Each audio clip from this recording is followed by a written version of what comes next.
Hello everyone, this is Darren at GNB Productions, and today we're going to be taking a look at the most recent iteration of the Ninja Turtles franchise, that of which being Rise of the Teenage Mutant Ninja Turtles.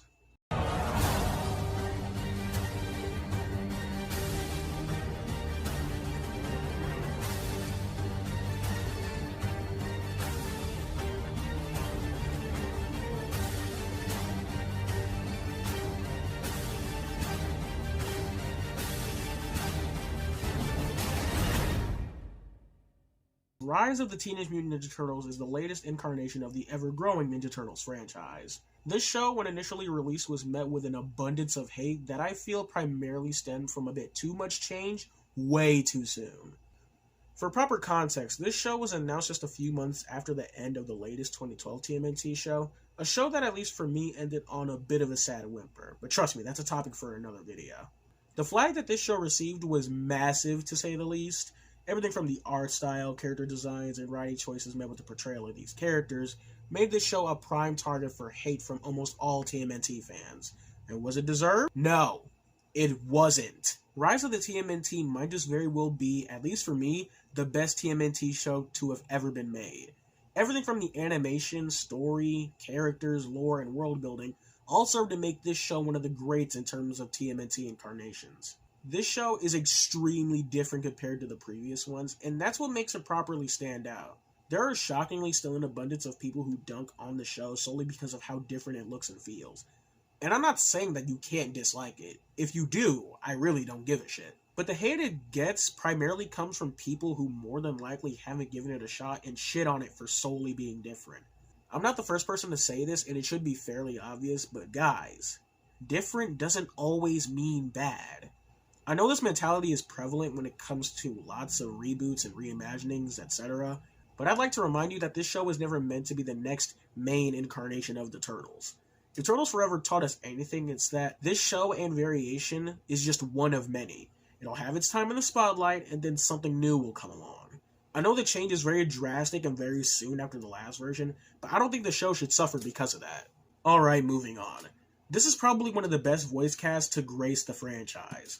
Not a single VA feels out of place as their characters, and they all work to make these characters stand out from other Turtles variations. It is, honest to God, hard to pick a favorite for these guys because they're all amazing. For the Turtles, there's Omar Benson Miller as Raphael, who does a really good job as the lovable, tough, kind, yet aggressive older brother to the Turtles. But I'll go further into character portrayals later. Leo is voiced by Ben Schwartz, who gives him a more relaxed and chill voice for Leo, as opposed to striving for a more perfect and strict leader type. Josh Brenner gives Donatello a lot more cynical sass, and I love every bit of it. And Brandon Michael Smith does too good of a job as Mikey. I can't really put it into words. I just immediately fell in love with this version of the character when I heard his voice. I also love Cat Graham's April and April Bowles' Splinter. For April, she's given a lot more attitude and a lot more energy to match up with the Turtles. And for Splinter, I can't really describe it either. Bowser just does a really good job at the withered old man mixed with martial arts badass. The story and characters as well, I can't get enough of. Instead of going for the traditional science fiction approach for this show, they lean heavily on the mystic and magical side, and I love every second of it. It really hits the ground running in terms of introducing us to new lore and history of these different creatures, worlds, dimensions, mutants, or yokai, and perfectly manages to make its setting feel unique. This show also opts to change the Turtles' traditional weapons in the form of mystic weapons. Leo gets an Odachi sword that allows him to create portals. Raph gets 2 twin tonfas that increase his strength and allow him to go gigantic. Mikey gets a Kusari, I'm not saying the second word because I know my dumbass might fuck it up. Actually, screw it, I'm going to attempt it anyway. Fundo? I'm going to just say Fundo because it sounds cooler. That allows him to generate fire tornadoes and allows him to do this shit. Stop him before he gets to the people on the boat! On point! With the rubber!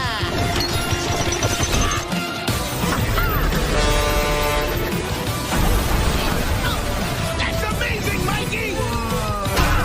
And Donatello has his very own high-tech bow staff that basically works like magic because he can do almost fucking anything with it. Rockets, chainsaws, drills, you name it. While on that subject, I want to quickly bring up how I like how they handled the power dynamics of the Turtles.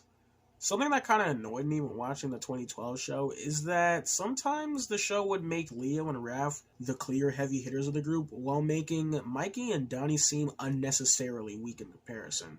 In this show, however, with each of them starting out as a bit more amateurish and being new to their mystic powers, it isn't blatantly apparent of which turtle is the strongest of them all. Even in the finale, when they get upgrades to their powers, they all seem on pretty equal footing. Just some of the subtle stuff that makes me like the show even more. Also, I can't help but appreciate the way this show's episodes are generally structured.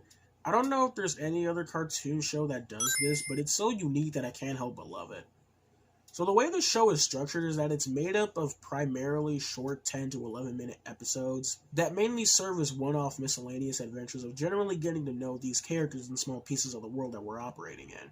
But when the show needs to go heavy on the story and push the long-running narrative, the episodes extend to a full 22 minutes. It's just something I really enjoyed while watching the show as it was airing, because it's all fun and games till you see a full 22 minutes, then you know shit was really about to pop off. They're also structured in a way to where if you wanted to get the gist of the story, you could stick to the 22-minute ones and just a few of the shorter ones for context of character introduction, stuff like that.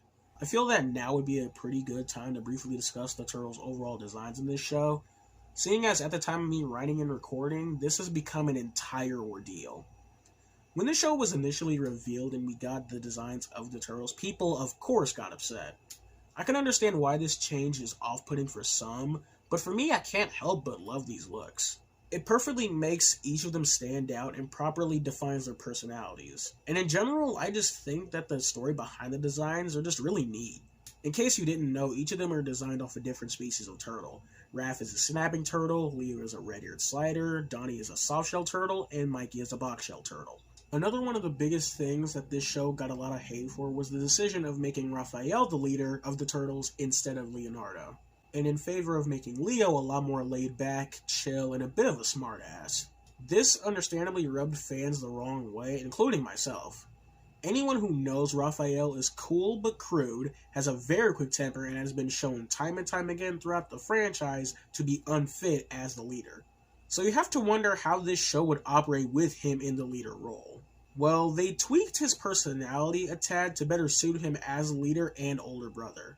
Instead of the quick-tempered hothead, we have a more responsible, gentle, loving older brother, who occasionally has fits of rage. Raph is just a lovable lug, and it's so fun watching him try to keep his brothers safe and rally them together when needed. His role as the leader is definitely an interesting journey to go through in this show, but before I get further into that, I want to quickly touch on Leonardo. Like I briefly mentioned before with Raph, with Leo not being the leader, his personality also had to get tweaked, and to me personally, I think this is certainly for the better. With Leo not in the leader role, there is a big void left for him in terms of overall personality traits. So to remedy this, they gave him a lot of personality, to say the least. Rise Leo, like I previously mentioned, is a lot more laid back and carefree. Something that past versions of Leo had was a consistent search for approval and validation from Splinter and his brothers. And some of that still holds true for Rise Leo. It is a tad exaggerated at points, and it isn't a defining character trait. Whether it's small stuff like wrestling or stuff like improving his mystic powers, Leo was on a consistent strive to prove himself and stand out from the rest of his family, and it's definitely a fun ride to go through with him. Okay, the reason I wanted to briefly discuss Leo is because he and Raph's story pretty much go hand in hand. So when watching the show, if not very early on, it subtly brought to the viewer's attention that Raphael is not the best leader. Not saying he's bad or anything, but 7 to 8 times out of 10, his plans more or less boil down to punching and smashing shit. With that, it also becomes very apparent that Leonardo is just the better fit. That might be a bit shocking due to his chill nature, but with that level-headedness, he's able to quickly and calmly come up with proper plans when the team needs it.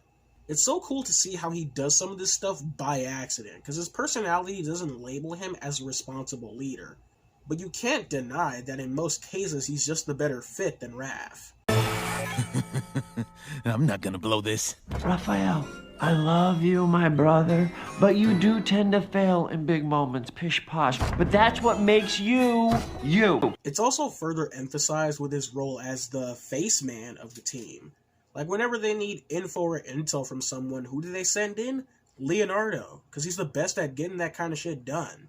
I love this approach because it made me appreciate the character of Leonardo, my second and least favorite turtle in the franchise. It puts more light and respect onto him in the leadership role. It really disappoints me what happened to the show because we could have gotten a really creative take on the classic Leo and Raph rivalry. In case you didn't know, in the finale at the last second, Leo completes his subtle character arc and becomes the new leader of the team. Me being a Raphael fan, I can be honest and say that when it comes to the Leo and Raph rivalry, is that for the most part, Raph is just kind of being a petty bitch about it. With this, it would make a lot more sense for Raph to have some level of aggression towards Leo, because with him being the leader for as long as he's been, it would make more sense if he didn't agree with the way Leo differs from him as a leader. Maybe we'll get something like that in the movie? I don't know, we'll have to wait and see. Also, forgot to add this properly into the script, but Raphael's story also contributes heavily to Leonardo's development. Because with his story and learning to step back and trust his brothers on the same level they trust him as older brother and leader, it properly paves way for Leo to take the reins as a leader, and they somehow manage to make it feel super genuine and super authentic. Rise Donatello is probably my favorite variation of the character because he differs from being the typical nerd trope to being a literal maniac. I'm normally a Raph fan, but as I kept going on with the show, I quickly knew that Donnie would be my favorite character. His cynical attitude and reclusiveness is so fun to witness, and the banter he has with the other characters is so damn good. But with that, there's also a side to him that is desperate for approval from others. Not even just his family, from literally anyone. It's genuinely sad when it gets to this scene with him and Splinter, where he just breaks down because throughout the whole episode, Donnie is just happy to be appreciated and loved by his dad, only for a harsh truth to come out. I'll come back to that scene when discussing Splinter, but Donnie is such a fun character to witness, and seeing him evolve to being closer with his family and his mystic powers is fun to behold. I also would like to quickly mention that in this show, Donnie has damn near Tony Stark levels of tech at his disposal. And I wanted to mention this because it's funny to think and ask just where and how the hell does he make this shit? Like in past iterations, it's been like sewage and trash and stuff like that. How the hell does he make this shit? Mikey is kind of consistent with past versions of the character, though he's played up less as the goofy comic relief, but more so as the heart and moral support for the group. He's constantly providing affection, morale, and love for his family, and it's just hard not to love him. And now for the best written character in this entire show. Splinter. Splinter is the most different he's ever been from every other interpretation. He takes a step back from being a wise and noble sensei to just being a lazy dad. This is yet another thing that rubbed fans the wrong way. Actually, fuck sugarcoating it. People were pissed when they saw this guy, and understandably so. Coming off the legend that was 2012 Splinter, this Splinter just did not seem like he was going to live up to what we just had before. But the creators knew what they were doing with this. They knew people weren't going to be on board with this Splinter, and they told everyone to look forward to where he would be later on in the show. The confidence they had in that statement alone got me a little intrigued. And did they manage to pull off what they set out? Hell fucking yes! Splinter's story and journey throughout the show is without a doubt the finest showcase of character growth and progression in a TMNT show. Starting out as this somewhat absent, lazy, irresponsible dad, and later taking on a more proactive role as not just a teacher for the Turtles, but a father as well. Splinter's story is one of Hamato Yoshi refusing to own up to his destiny as a guardian of the piece of the Dark Armor. The Dark Armor being a vessel used to revive the Shredder.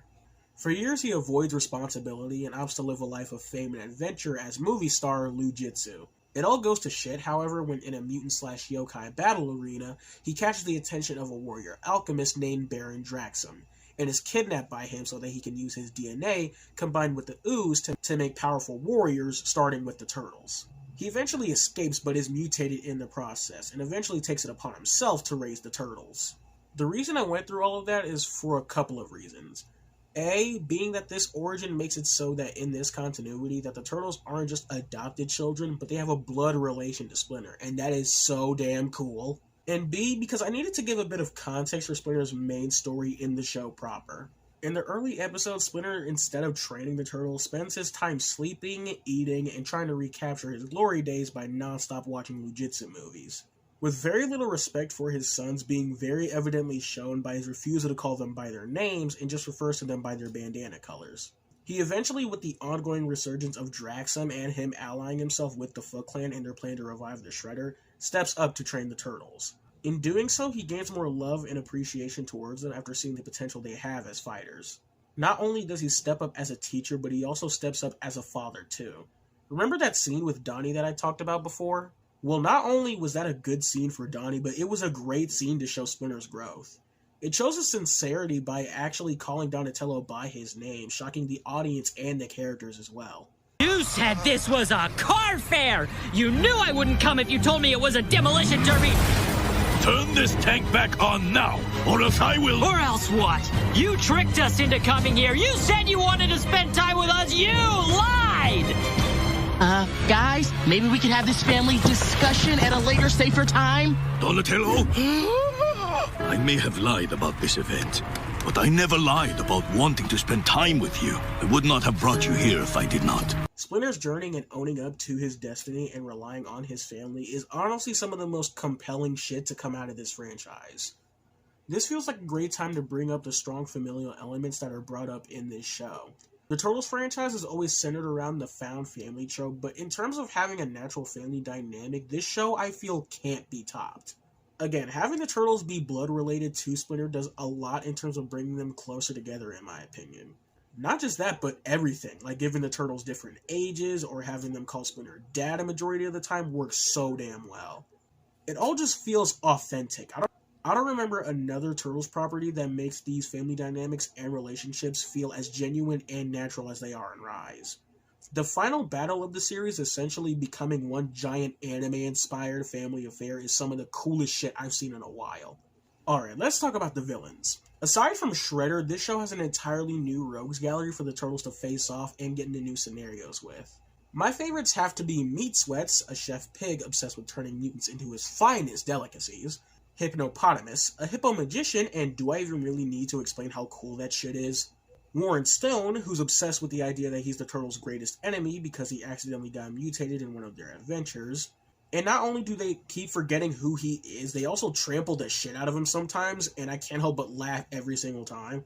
And last but not least, Big Mama, this demon spider lady who runs this mutant/yokai hotel and houses her own battle nexus. One villain I'd like to discuss for a bit is Season 1's villain Baron Draxum. See, whenever I discuss or think about Rise, this one character consistently slips my mind, because he doesn't really add a whole lot to the table. As a villain, he was pretty good, but in Season 2 they gave him a redemption arc, a pretty half-assed one at that. The only good thing to come out of it was a proper showcase of Mikey's character, but afterwards he's pretty much relegated to the mystical know-how machine, just generally giving exposition or explanations when needed. And yeah, just fails to leave any lasting, meaningful impression on me. Now, the Shredder is a literal demon for a majority of his time on screen. Reason being that a piece of the dark armor that was in Splinter's care was damaged and mucked up the resurrection process a bit. But when he does reclaim his sanity, it is the coolest shit ever.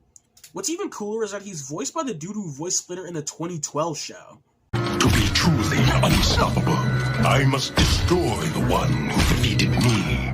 Karai, he is near.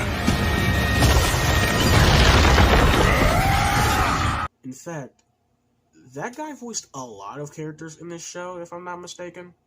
In the Rise movie, we are going back to familiar territory when it comes to villains, that of which being the Krang, and I cannot wait to see what they do with them in the movie.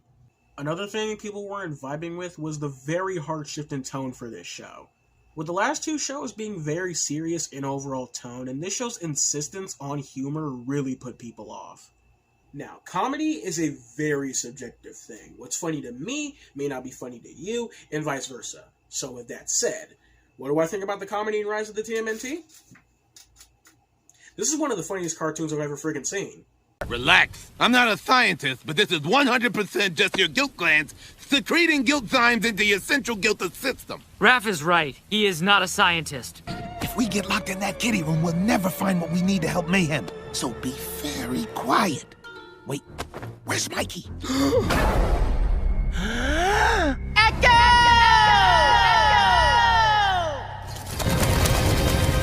I regret nothing! Dad? My you hurt? Of course I am hurt! We shall miss you, Father. Those rotors. The reason I never wear a jacket is that I'm terrified it would get caught in them. How about using a jacket to block those rotors? Exactly. Give me yours. What? No! Use your own jacket! Yeah. You know, even though this whole thing was your fault, April, I guess it is up to me to solve it. Oh, we gonna have a talk? This is a trap. This is why you never go to New Jersey. Dad, I can see your tail. Oh, Papa, if you surrender now, there shan't be any consequences. That is a lie! I taught him that one. You're with a very dangerous mutant, Pop! Meat Sweats just wants to eat you! Your name is Meat Sweats? Well, actually, it's Rupert. Oh, I would stay with the Meat Sweats. In the early stages of the show, they were still trying to find their footing, and more or less opted for self-referential fourth-wall-breaking humor that felt more corny than anything else. But halfway through the season and further in Season 2, they managed to maintain consistent, witty writing and jokes, and I love it. This is also objectively, like you can't even deny, that this is single-handedly the best animated TMNT show to ever be created. This is not up for debate. If you say it ain't, you're lying to me and you're lying to yourself. This shit is too damn good. I swear on my mama and I swear on yours too that no previous Turtles show beats this one in terms of visuals, and the movie looks even better. The other problems I have isn't even with the show proper, but it's an issue that was brought about due to its cancellation. Due to the show being canceled literally halfway through the second season, the creators had to cut and remove a bunch of episodes and plot lines that would have been pivotal for the finale. And they mostly managed to pull it off with the exception of this character right here. This character for a majority of her time was known as the Foot Recruit, a young new recruit for the Foot Clan who was later revealed to be this show's interpretation of Casey Jones. Her development was definitely a gradual build, but was, in my opinion, kinda rushed, especially with that reveal. I don't know, maybe if the show properly ran its course, both the Foot Recruit and Draxum could have had naturally fleshed out arcs. Because in Foot Recruit's case, it feels a bit odd since we're getting another Casey Jones in the Rise movie, so yeah, I don't know what's happening with that. There's also a bunch of smaller stuff that I wish and hoped could have been more elaborated on, like plotlines for certain villains being kind of unresolved, or even the unexplored history of the Turtles' weapons. What I mean is, where did these weapons come from, and why are they color-coded to the Turtles? They just find them randomly in the hidden city. We know Draxum didn't create them because he thought they were dead for years. We never even see what Donnie's weapon does, and I can't help but wonder if there was meant to be more elaboration on that. Or the history of the hidden city in general. How did it come about? Has it been there since the dawn of time or some shit? Is it just regulated to New York, or is this hidden world spread throughout other areas? And just some other stuff I'm curious about is how and when did this version of April and the Turtles meet?